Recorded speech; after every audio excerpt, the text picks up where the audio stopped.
Hi there folks, and welcome to this week's Word Solutions for the Daily Rigour issue 17.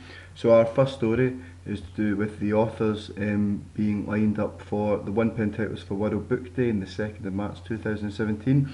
Amongst them we know that David Walliams, Dame Jacqueline Wilson and Dame Julia Donaldson are going to be producing books for young people.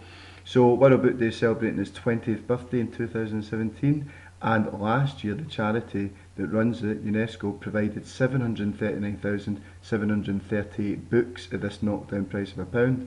So during its 19-year history, the World Book Day has provided a total of 13 million £1 books to young people. That's remarkable, isn't it? So what percentage of the total books provided were given last year? Answers to 1 decimal place.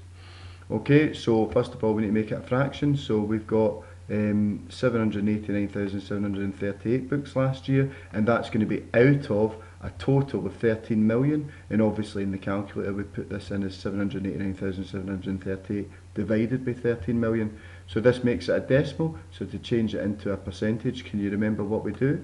We multiply by 100, and if we do that, type into a calculator and round to 1 decimal place, we'll get an answer of 6.1% of the books were given out last year.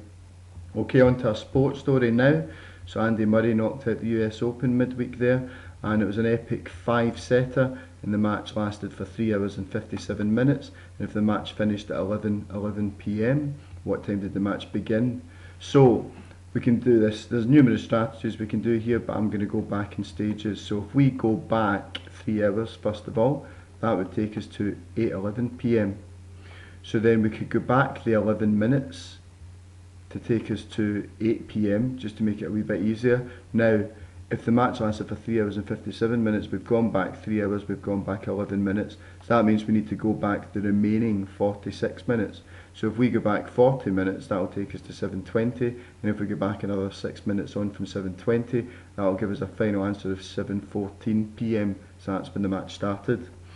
Okay, on to our technology article now. So Raspberry Pi sales past the 10 million mark, so it's the most popular British computer ever, and it's used in quite a lot of schools because it's quite good for teaching programming. So we've got a new starter kit costing £99 plus VAT, so what's its total price going to be?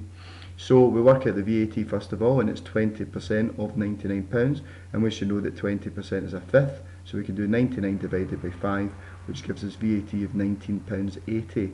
So to get the total cost, that's going to be the cost of the starter kit with the VAT added on. So this gives us a total customer price of £118.80.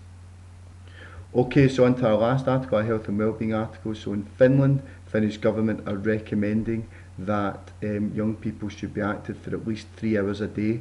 So if you wee Timu, he's age 9, and he insists he can do this just by playing football. So how many 90-minute football matches would he need to play each week in order to meet this target of 3 hours a day exercise? So it's 3 hours a day exercise, so weekly that's going to be 3 times 7 hours, so that's going to be 21 hours of exercise a week. But we need to multiply that by 60 to change it into minutes. So that's going to give us 1,260 minutes per week of exercise. And if there's 90 minutes in a game of football, to find the number of games he would need to play, we see how many times 90 goes into 1,260. And this gives us a final answer of 14 matches per week of football. So he'll maybe need to do more than the one he just plays on the Saturday. Anyway, that was our Word Solutions for the Daily Rigour issue number 17. Hope you found that useful. Make sure you check out next week's issue when we'll be looking at some stories from the past week in the news and the numbers behind them. But in the meantime, thanks for watching and bye for now.